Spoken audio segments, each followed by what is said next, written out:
The next item on the agenda is the Annual Report 2020-2021.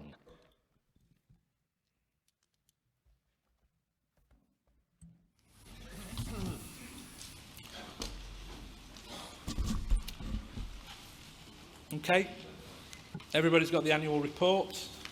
Is there any questions on the annual report?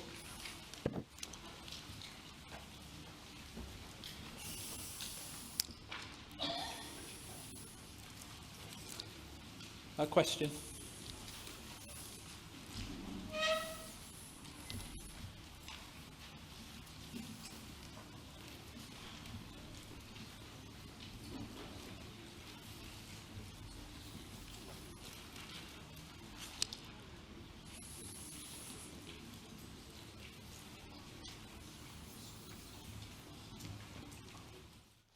Kuldip Singh, second District Delegate for the West Midlands.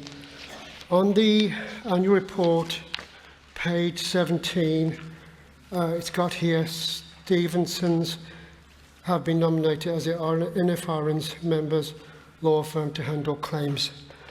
I'd like to know who was the company before and on what basis was this company installed? Can you repeat the question? Can you point to the mic? Sorry. Sorry, it's okay. Can you hear me now?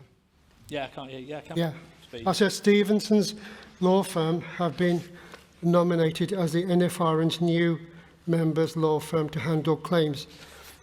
Who was the company who was here before handling claims, and on what basis was Stevenson's installed?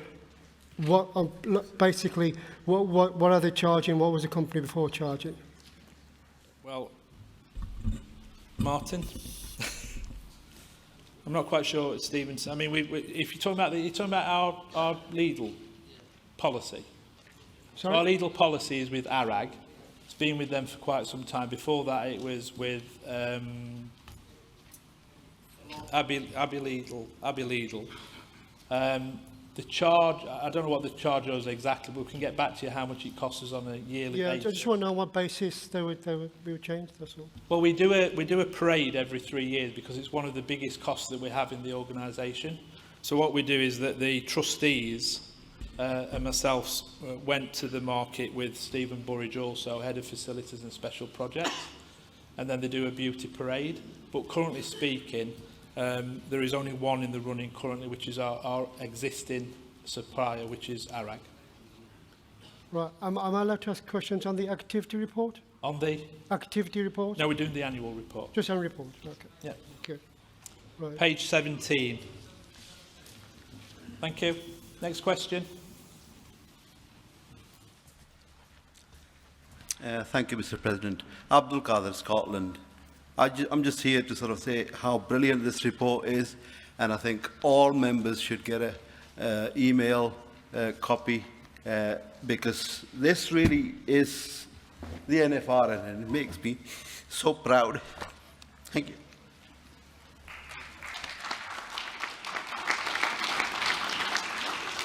He's actually stole one of my questions because, as you know, last year with having no annual conference, we sent out an annual report to every single member of this organisation. Hopefully that went down very well with the membership. Normally these annual reports are very, papery and people don't necessarily read them. A show of hands, is everybody comfortable with the way that we've redeveloped this and now we've put the highlights in to show everybody, showcase the Federation? Okay. Anybody against? Anybody who doesn't like it? No? Some of them didn't vote, well that's fine. Okay, that's great. Okay, any more questions for the annual report?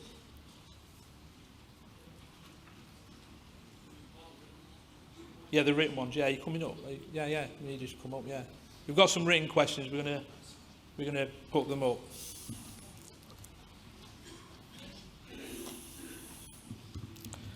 I know that when this went out this last week, we didn't give you much time, so we will allow some questions on the floor. If we know the answers, we're more than happy to answer them, but we may not have the answers today. We may have to get them for you, but we will ask, if you want to ask questions on the floor, we understand that this came very late. Okay, do we want to move to the questions, please? Have we got the questions? Have you got all the questions? Yeah. Okay, so this is the first question. Can NFC and NEC and trustees disclose how many audits have taken place and since last conference with dates and names of auditors, the results of their findings and what action was taken after? Can you please disclose how many committees there are in total? Second question. Do you want to answer the first one first? This is quite a long question. There's been 2 yearly audits. These were taken by Carbon Accountancy. There was 5 points one year and 6 points the other year, all small points, nothing major. They've all been addressed. We've also took on a company to come in and do 3 internal audits a year, just to make sure everything's running smoothly and we've got 100% transparency in the organisation. And the Finance Committee, the 2 members of the Finance Committee that are not trustees still do audits, and it was passed a motion that there would be 4 a year. They haven't done 4 a year because of COVID. They haven't been in the office as much as they would have been normally. But there's been not anything raised from there goes to the Finance Committee, and there's been no major recommendations from there. But everything about these audits I've got in a pack at my table, and if anyone wants to see all the information, but if I went through it all and answered this question fully, I'd probably be here for about 3 hours. Okay, thank you, Martin. Happy with that? I don't know actually who asked that question. Pradit. Pradit, are you happy with that answer? Can you come to the rostrum, because nobody can hear you. If you want to ask questions, the people who ask the questions, if you can get down to the rostrum, so we can ask you if you're happy with it. Thank you, Martin. Could you please email that to me so I can disclose that to branch members? No, we can't do that, sorry. You can't? No. Okay. Okay, thank you. Second question, can you please disclose how many committees there are in total and disclose the expense of each committee? Martin? Can you put the next slide up for me, please? I realised last night I've made a mistake on this slide on the year numbers at the top. It should be 20 and 21 and not 19 and 20. And 20 is till the end of August. But 20, the first column is 2020, and that was the full year. And the second column is 2021 to August. Okay. Just leave that on for a few seconds if people want to write that down. Who asked that question? What? Who asked that question? Pradit, are you happy with that answer? Yes, thank you. Pradit said yes, he's happy with that answer. Okay, moving on. Okay, question 2. Musa Patel, London District Executive, HR update, page 59 and 60. According to the report, 36 new staff were recruited between August 19 and 2021, 20th of September. At the same time, 70 staff left the business between the 23rd of August 2019 and the 26th of August 2021, which has never happened in the NFRN history. What is the reason behind this? Has HR department investigated the reason why so many employees are, it says we're leaving. Okay, so I'll answer this one. First of all, this is 2 years. So if you narrow it down to the extent, then it's not the numbers, it's not 70 staff. But secondly, we've got to remember that in this period, we moved from London to Durham. The people who worked in Durham, people who worked in London, were given the opportunity to move to Durham. But they chose not to, because they wanted to work in London. So that's the reason why they left the organisation. It's an impossibility to have moved up to a different area and take all the staff with us. I would also say that before in the Federation, it used to be a job for life. That's not anymore. People work for the organisation. It's a career move. It's not a job anymore, it's a career. So people move on. People move on sometimes because of money. Sometimes they don't get on with people. They may not fit into the company.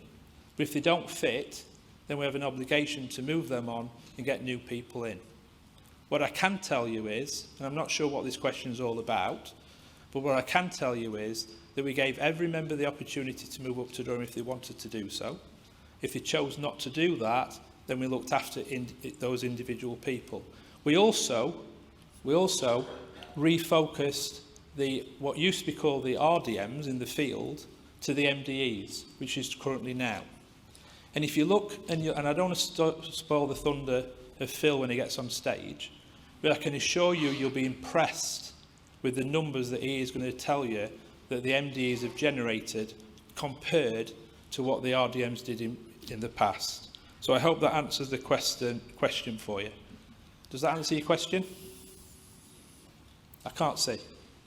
Was that yes? That's fine.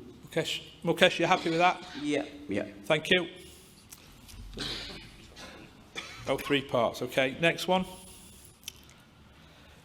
Trustees report and financial statement, page 7. Finance and head office overalls have gone up by 21% over the year, and although there was a reduction in staff, what is the reason behind it?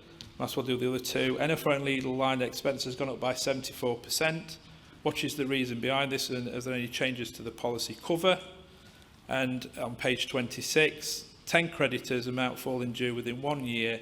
Other creditors, well, that's a big number. But who is those creditors due within 1 year? That's a misprint, obviously. That's right. The head office cost one, the first one, this was mainly due to 2 areas. The main area was when Yeoman House in London was empty, we still ended up having to pay the business rates, which was a considerable amount of money, which we got back the early part of 2021. So it'll be reduced in the 21 accounts. And the second one, there was some costs with moving from London to Durham, which are in that department as well. I don't know whether you want me to check whether you're happy with these answers at the end, or do you want do them one at a time? Are you happy with that answer? Yes, it's fine for now. All right. The second one, the legal line, this is because the second part of 2020 we weren't invoiced and no one picked up on it.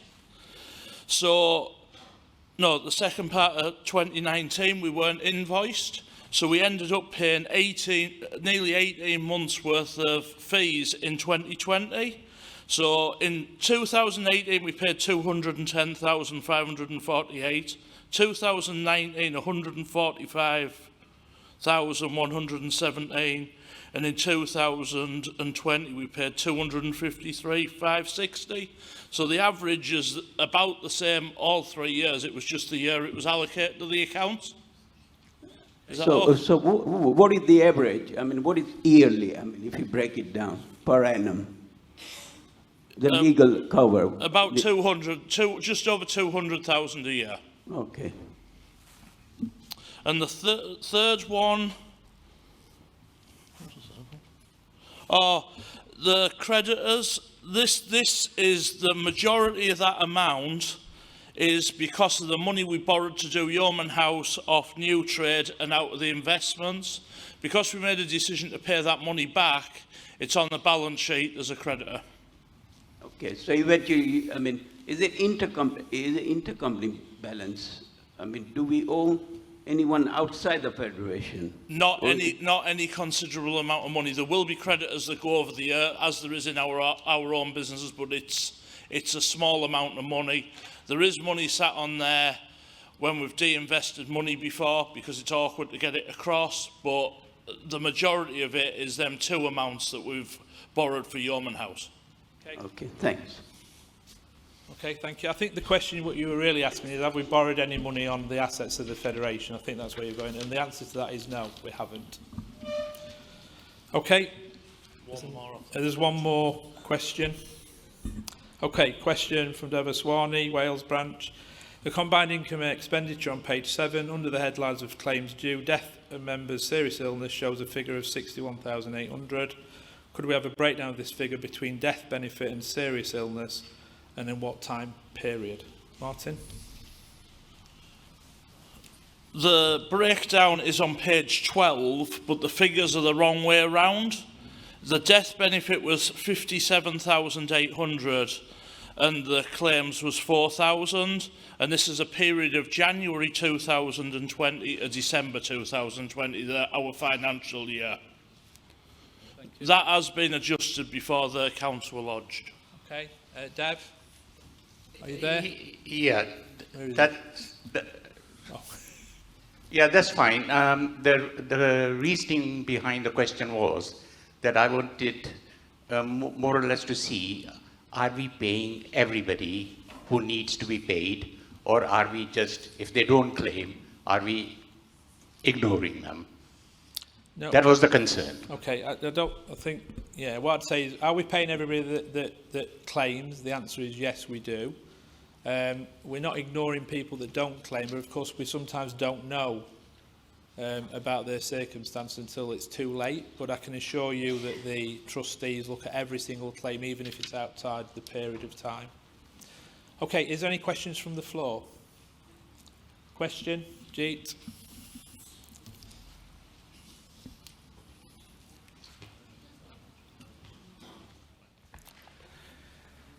Good morning, Conference. Jeet Chopra, South East District.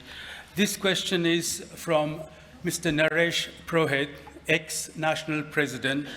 Firstly, he apologizes for not being here in person for personal reasons.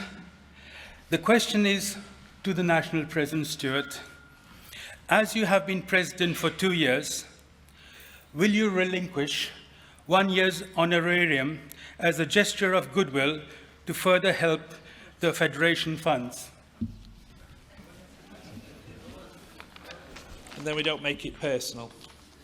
Okay. I mean, yeah, you can do. I personally think that Stuart's done a lot of work. He's done as much work in the other years, and I think this is a very unfair question.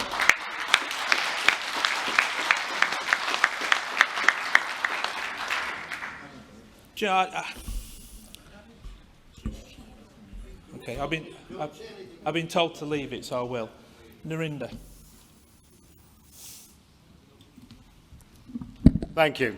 It's just a couple of points of clarification, Martin. On page 7, under grants, 2019 it says 2,600, but 2020 it says 300. I don't think that includes the hardship grants. It seems a bit low. The hardship grants aren't included in them accounts at all, because that was totally outside of what we did, and it would have caused problems.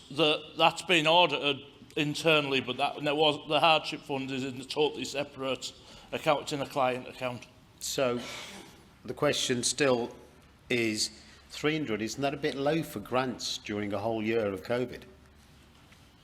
Well, I think what happened was, I think a lot of them were going through the hardship fund because there were hardship grants, so people that went out of that fund rather than the other one. Sorry, we're trying to enter the mic. And sorry, moving on to my second question on page 9 regarding investment property. It's more a clarification question. In 2019, our investment property was 2,018,000, and in 2020 it was 8,904,000. And the good news is, in 2021, it'll go up even again. And the reason for it is, when you rent a property out, you have to have a valuation done every 2 years. And because we weren't renting the majority of Yeoman House out, we've never had it revalued. We only had the bit that was rented out to Young Enterprise. But because we've rented the whole lot out, we've had to have the whole lot revalued. So that's why it's gone up. Thank you. I'd just like to say one thing to conference here. A lot of people went to a lot of work to do Yeoman House to bring it where it is. But the person who deserves the most applause is Martin. Yeah, we'll sort that.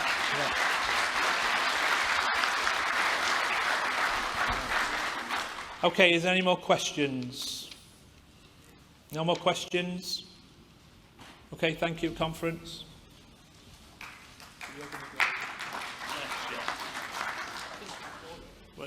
We now move on to the adoption of the balance sheet and accounts for the national funds for the year ended 31st December 2020. Will the Chairman of Finance, Martin Ward, please stay at the rostrum? I hope this isn't going to be long. I think the fellow Finance Committee is on the way up, but I'll start anyway. The accounts are on page 69 of the activity report, and the Finance and Trustees report is in the annual report on page 22. The finances of the Federation are in a better place than they have been for a long time. We now have Fiona Clark and Emma Rowan in the Finance Department. Fiona came in as a finance executive and we were in a bit of a mess. She has worked tirelessly to get it brought into line. And I can't give her enough praise for what she's done to get it into the position we are today. Emma has got a total handle on the fees, and we're in a much better position within the Finance Department than we've been in before. And with that brings us very accurate accounts and everything else coming through every month. We've still been using Audits, who are also external accountants which are based in Bede House upstairs. But we're now in a position that we're going to bring an internal financial controller in, just so that we've got it all in-house, and when we want things, we can get them in a more timely fashion. That is in hand. We've already started recruiting. We finished 2020, as you can see from the accounts, with a surplus. We didn't borrow any money from any of the other funds in that year, which is the first time while I've been involved in finance.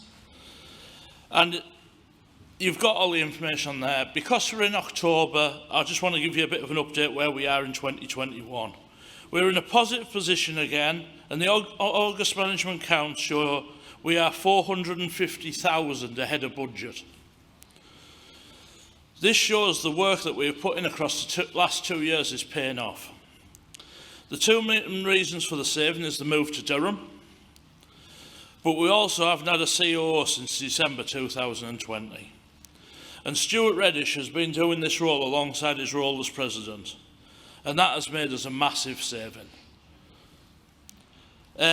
We still have work to do in the Finance Department, but I would like to take this opportunity to thank the whole team, because it's been a whole team effort to get to this position.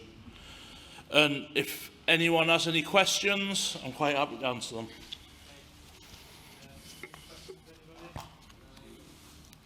Any questions, anybody? Juliet, do you want to come to the rostrum?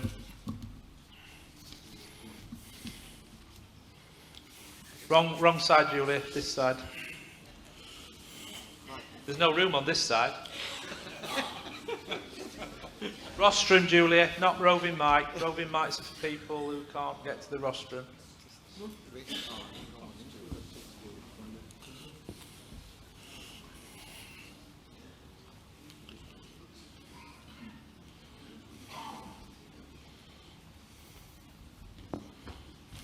I forgot my question now. Right. I think it's been answered, but it was about the death benefits. So only 4,000, so serious illness, that is part of the death benefits that's been paid out as well? No, the two have been reversed on the balance sheet. The 4,000 is other awards and the other figure is death benefits. They've just been, they've been put on the wrong way. We have altered it before we'd sent the accounts to the certification office. Okay, and just for clarification for any newbies here, if you could just explain the sort of situation with news trade publishing, the way it's laid out, because it might be confusing to some of the other people. You know, why news trade media became news trade publishing limited, shares held within NFERA holdings. Just sort of explain to people, you know, why that's been done. Why the shares are in a holding company? Yeah, exactly. The shares are in a holding company because when it was done, we had a commercial company that had lost money, and News Trade was making money, so it benefited us to have both companies in the same holding company, so we could offset the profits of one against the loss of the other one. And that was the only reason it was set up. Thank you, Martin. That's what's... Okay, any more questions? No questions? Okay. Right, no, yeah. The annual report, the adoption of the balance sheet and accounts for the national funds for the year ending 30th December, I would like to propose we accept these. I would like to second this as well. Thank you. Okay, all those in favour, please show. Thank you.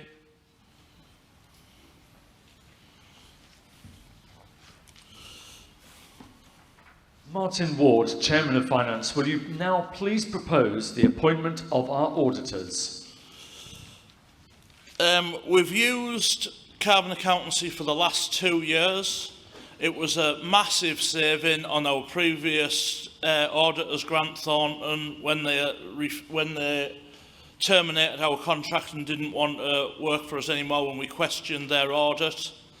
When we went in look at the liquidation of commercial.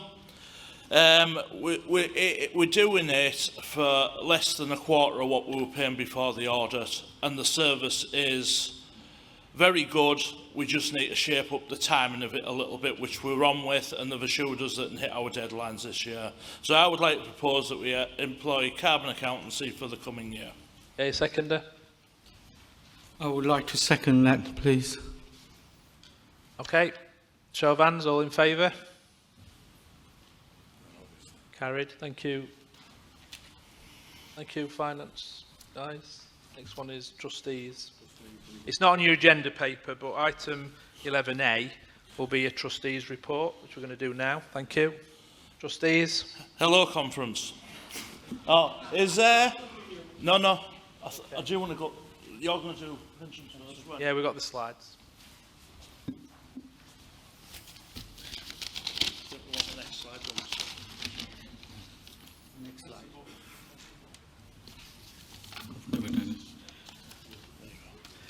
Good morning, conference. It's regarding pensions. Okay. The last pension accounts for the pension scheme are ready now, and they're ready to be signed off in the next few days.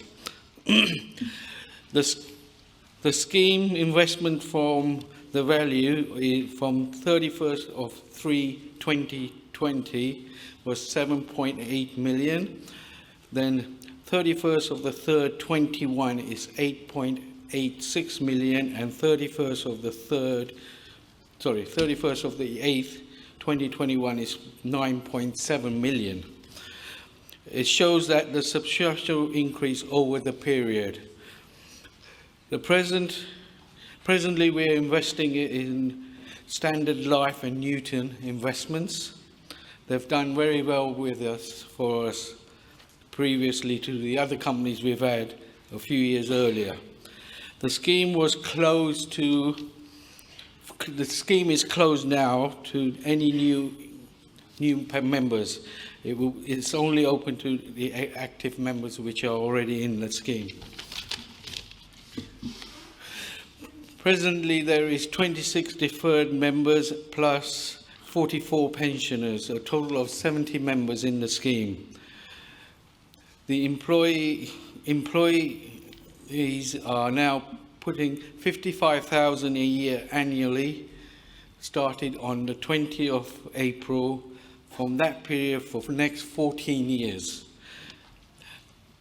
And the payment is now made in every March each year.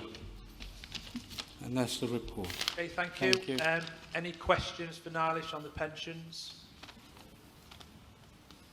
No questions? Okay, we will review that because, as Nailish has pointed out, the actual pensions are in a very good state as of today. So when they do the triangular evaluation, we will be speaking to them about our contribution, which was set, which is correct, but we will look at that, whether or not we can either reduce it or not pay it. Or maybe have to pay more, we'll see. Covering all handles.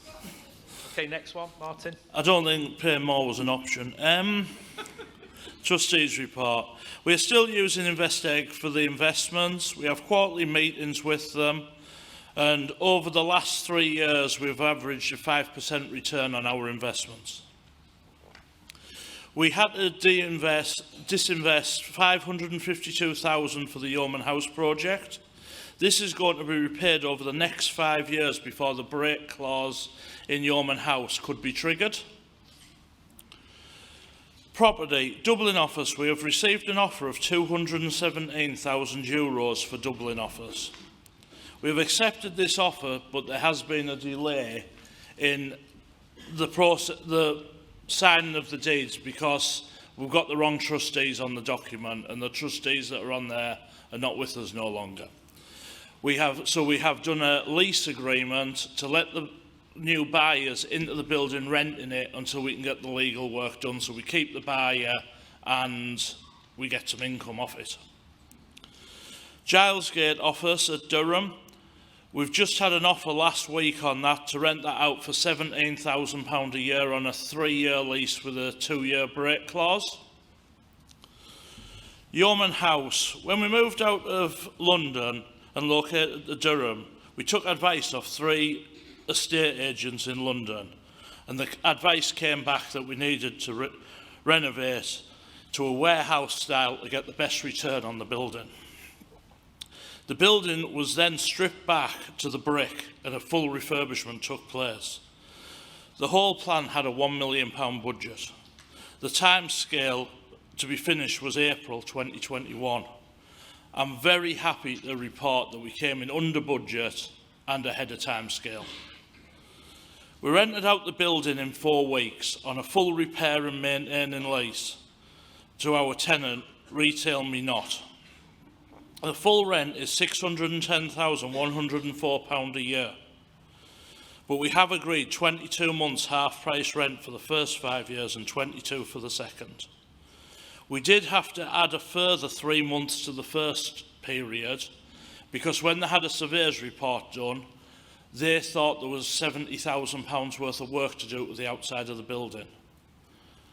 I'm telling conference we'd had a price for over £100,000 for the roof. But they've took it on 3 years half price rent and have now got a full maintaining lease and will have to fix the roof before they leave. This puts the Federation in a very, very strong position moving forward. Once we get through the rent-free period, that is over £500,000 a year coming in. Can you play the Yeoman House video for me, please?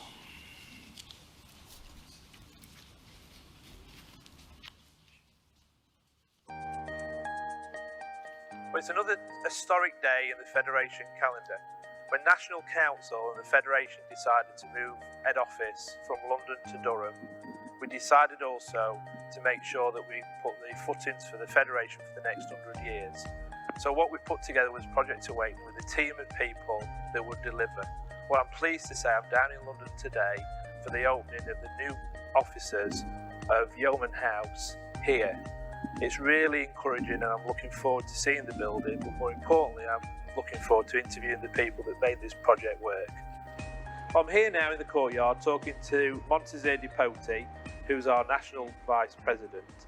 So Monty, we've gone on this journey together over the years to develop Yeoman House. What does it mean to you when you become President? I think it's brilliant to the work that everyone's been involved with the Project Awakening. First of all, I think the investment what we've made, we need to, as soon as we've given it out on the rent, I think my first priority would be to repay that back, and hopefully that will be done within the next 2 years. And what would you want to do with the rest of the money with the income of the rent? I think that will be so beneficial for Federation of NFR, and I think will be, the money, the whole of the money will be going back to the members and for the members. Excellent, thank you, Monty. Thank you. So I'm in the courtyard again talking to the National Deputy Vice President, Jason Burks. Jason, we've been on this journey together, and in our 3-year plan, we talked about redeveloping Yeoman House. What does this represent to the Federation, do you think? The refurbishment of Yeoman House gives the Federation a fantastic asset for us to rent out, gaining income from, and then we can reinvest that income back into the membership so that the membership can benefit as a whole. We can put more services on, we can add more facilities to serve the members better, and it just means that we can do more for the members, which is what the Federation is all about. Thank you, Jason. So I'm here in the courtyard yet again, talking to the main man now, the Project Liaison Officer, Martin Ward, who, as you know, is a trustee and also one of the Chair of Finance. So Martin, my first question to you is obviously on the tip of everybody's tongue is, are we on budget? Yes, we've come in under budget. It's been a challenging time. There's been some savings and there's been some extra costs, but we've come in under budget overall. So with COVID coming in, Martin, what effect has that had on this building in terms of the timescale to finish the project? The timescale was extended by 3 days, but that was a variation we put into the contract 2 weeks before the end. And how's it been personally for you managing this project? It's been very enjoyable. It's had its ups and downs, as most projects do, but when you see the end result, it's been worth it. And as a trustee, what does this mean to you for the Federation's future? I think this secures the Federation financially for the forthcoming years. This is going to be additional income that's going to come in every year and should secure us for the long term. So I've spoken to Montezeri Poti, who is obviously our Vice President, coming into the President's chair in October, and his vision is that he wants to pay back the money first to for the money that we de-invested, and then the rest of the money he wants to put into helping our membership. Do you support that? That's exactly what this project should be for. It should be there for... the money needs paying back first for future projects like this or anything we need, but it definitely needs to be there to help our members, the rest of it. And how do you feel about travelling all the way from Durham all the way down to London, Martin? Do you miss it? No. Thank you, Martin. Thanks. So we're in the courtyard now and I'm talking to all three trustees.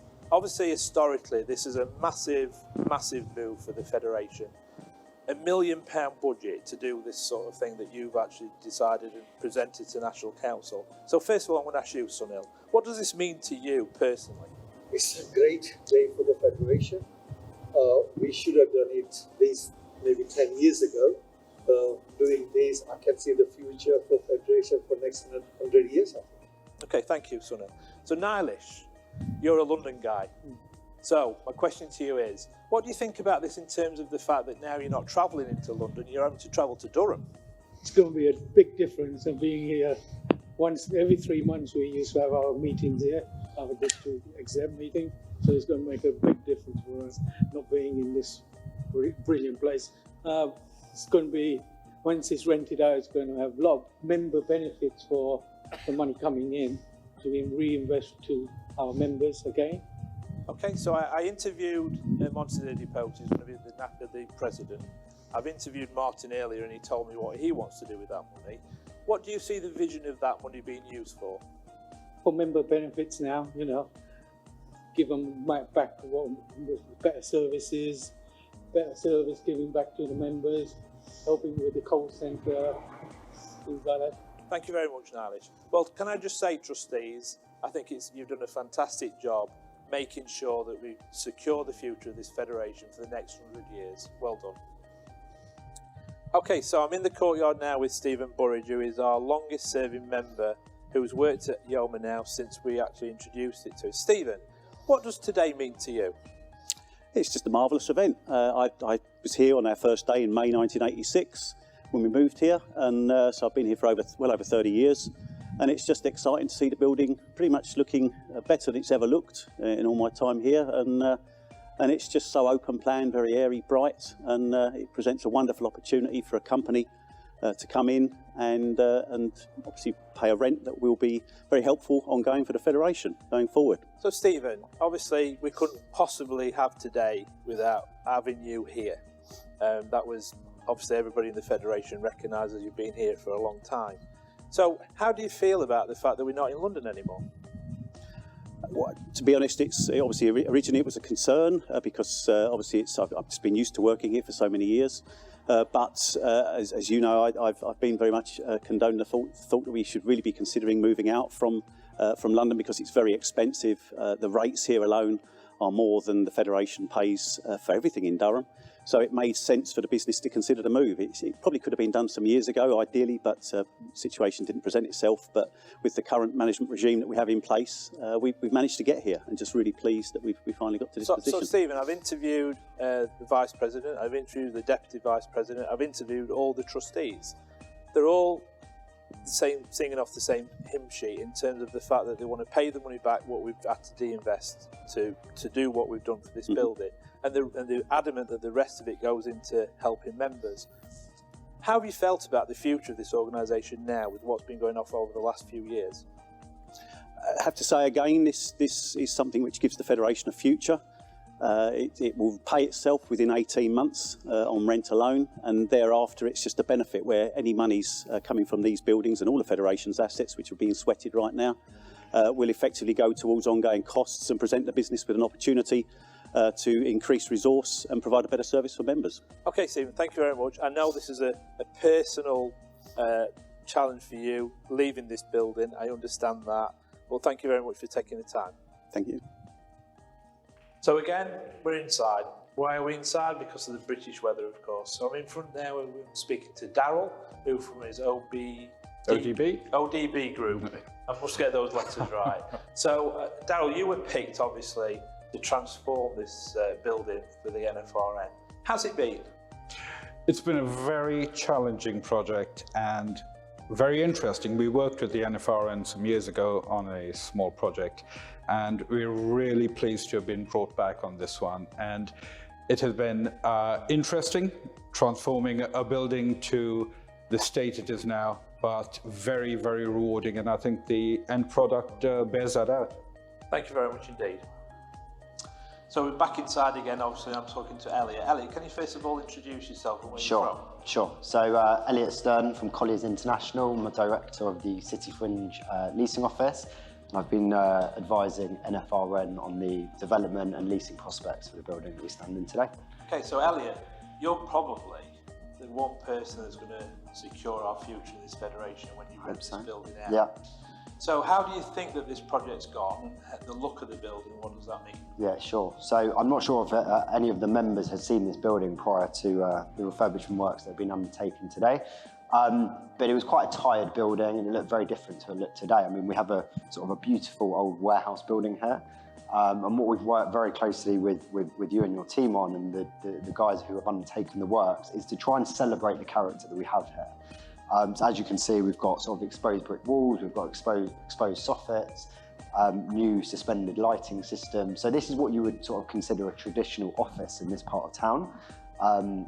It's the character that the sort of tenant we're looking for here is really after, and I think the building had lots of character. It was hidden behind sort of old suspended ceilings and raised floors and plasterboard walls. In answer to your question, I'm delighted with the way in which the works have gone. So some people would say that the building's not finished off from the ceilings because everything's exposed. The pipework's exposed, the electrics are exposed, the walls are exposed. Sure. Why is that? Yeah. So if you sort of understand the city fringe and the location we're standing in today, the types of tenants that we're seeking for these buildings, they all sort of fall under and sit under that creative umbrella. So we're talking to media businesses, technology businesses, startups and SMEs. They like to represent their companies in a building that is of a creative nature.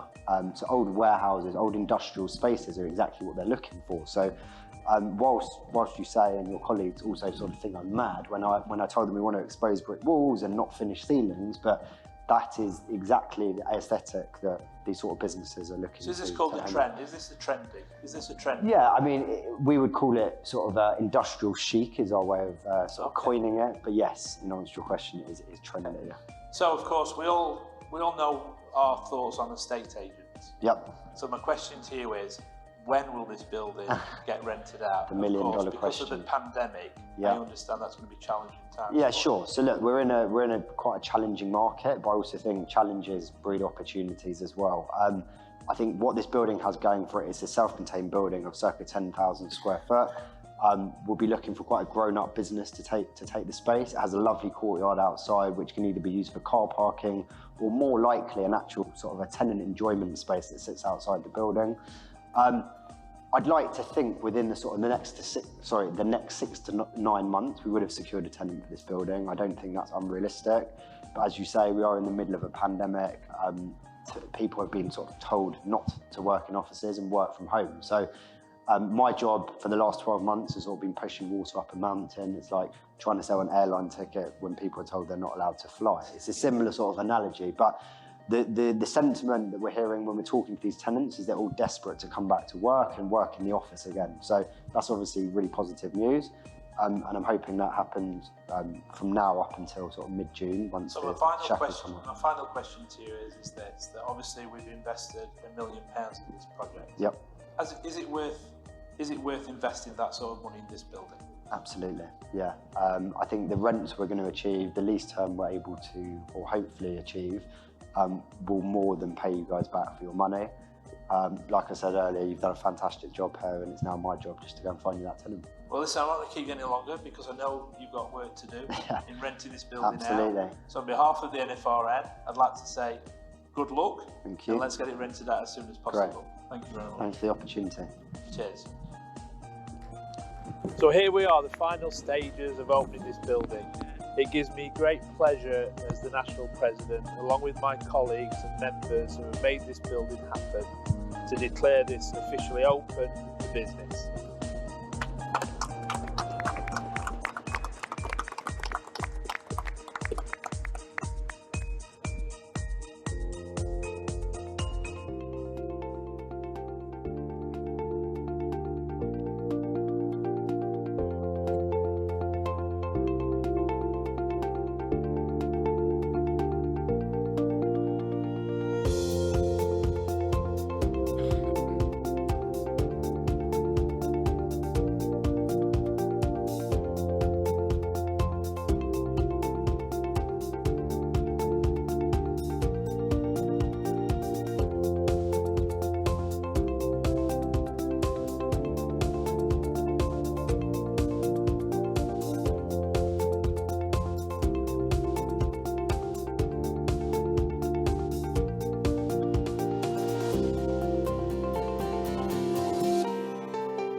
So here we are outside Bede House. So you've seen Yeoman House and what we've done with that building. The good news is, since the last time I was there, we've actually rented that building out within 3 weeks. So well done to the team for managing that. But listen, let me take you inside now, these brand new offices that we've just created for the new home for the NFRN and the family that we represent. Come this way with me.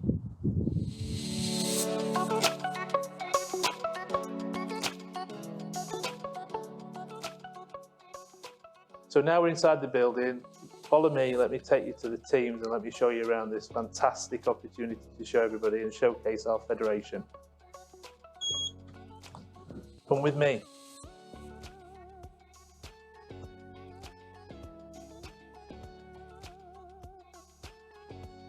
Let's first of all go into the Fed room, because I believe there's a couple of people in here.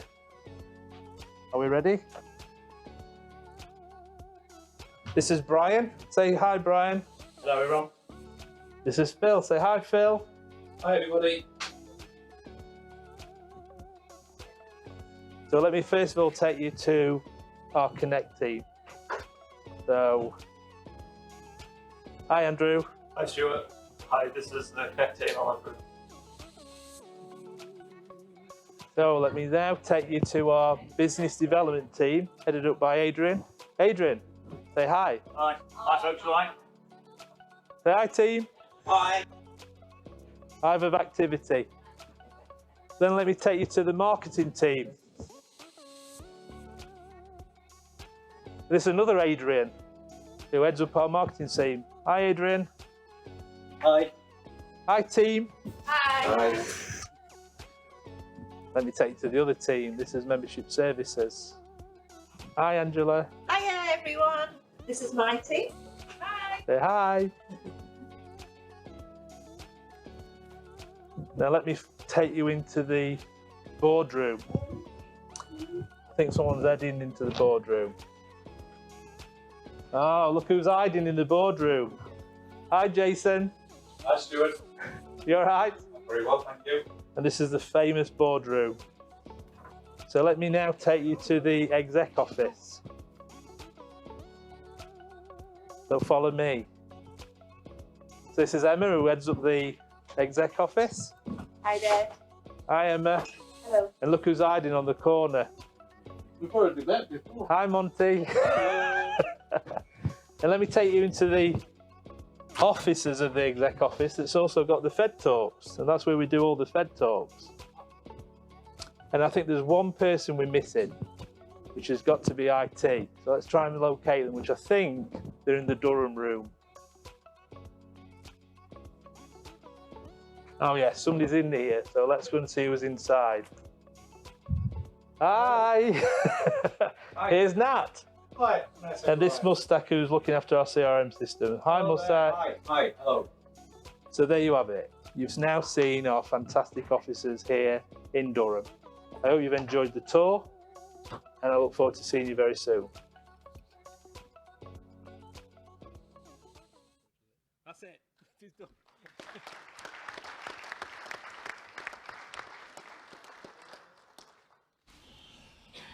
I don't know if anyone's got any questions on anything they've seen on the video or anything I've asked so far.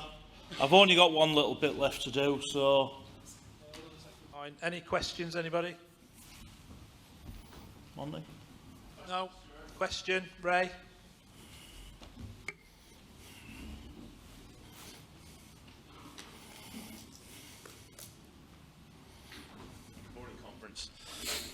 Can I just ask that your video from your presentation and this video, that we get the opportunity to show that at District, please?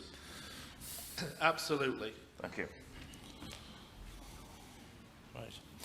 Right, you've seen the video, you've seen Yeoman House, you've seen what we've done with Yeoman House, then you saw Bede House.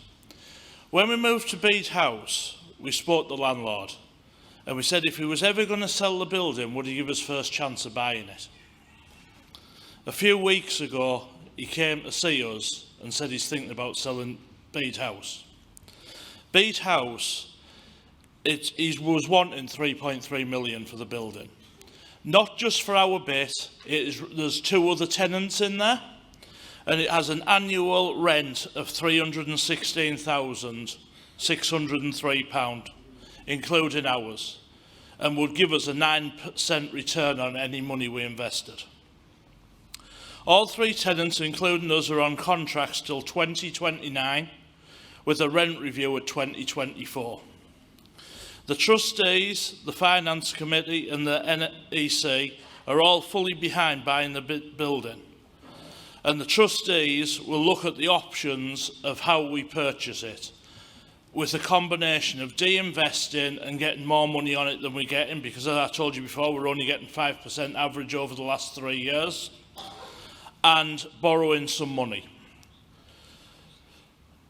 This is going to put us in an even better position, because this would bring the £1 million a year rent nearly into the business, 970,000 a year. I'll pass back to Stuart.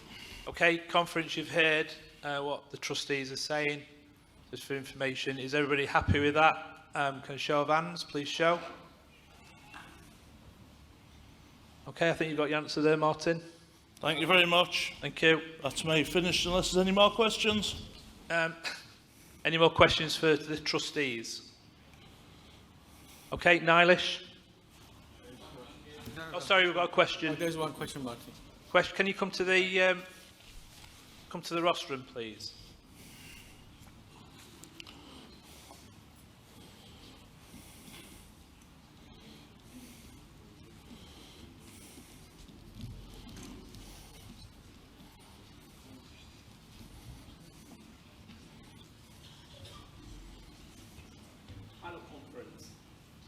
I'd just like to say that from what the President has said, that where the Federation used to be, where they used to borrow money, and now they are stable and they're in a positive direction, do you think we should invest that much money at the moment rather than wait, so for next few years we are in a stronger position? I appreciate the opportunity you've got to purchase at 3.3 million. But if we were to hold on, and if an opportunity comes to invest somewhere else, we would be in a better position. Because the reason is at the moment you're paying only, what, £60,000 rent on it? Yeah, we're paying 60,000, but my answer to that would be, it would probably cost us the difference to move to a different building, and we won't get another chance of buying this one if we miss this opportunity. And we've got first chance of it, and I honestly believe that if this goes to the open market, we'll be paying considerably more than this amount of money. Okay, how much more would we be paying? I think it'll be over £3.5 million. Sorry. I think it'd be over £3.5 million if it went on the open market. So really the saving is £200 million, £200,000, and hence we would take a jump at it? Well, I think because we can get a better return than what we're getting now on the invested money, I still think it's definitely worth doing. And so does the other trustees. I appreciate that, but at the end of the day, the other two covenants, how long are they for? 5 years? Till 2029. Okay, and both of them till 2029? Yes. Yeah, okay. Okay. Can I stay there? It says maiden speech. Anant's maiden speech, everybody. Can I just remind delegates that when you come to the rostrum that you fill out the card, the slips, with your name on your district and whether or not it's your maiden speech or not, and pass it on to Solly on the end. It'll come down to us, because I do want to recognise people, because it's a massive thing when you first come to conference and start speaking, as we all know, the ones who speak regularly. Thank you. Thanks. Abdul. Thank you, Mr. President. Abdul Qadir, Scotland. I think opportunities come, and this is a great opportunity, and we should not miss it. And you know, it's an investment for the Federation, and there's a steady income as well coming from the rent. And you know, always invest in bricks and mortar. And I know there's a lot of steel in that building, but I'm all for it. Yeah, well, we're all agree. So let's move on. Nilish, please. I would, as trustees and finance team, we would like the Federation and the Council to thank Martin and his family for supporting Martin of all the hard work he's done for the last years with the finance team and working with the Yeoman House, because he spent a lot of time out of his business and family time to look after our Federation. Can I have a standing ovation for Martin?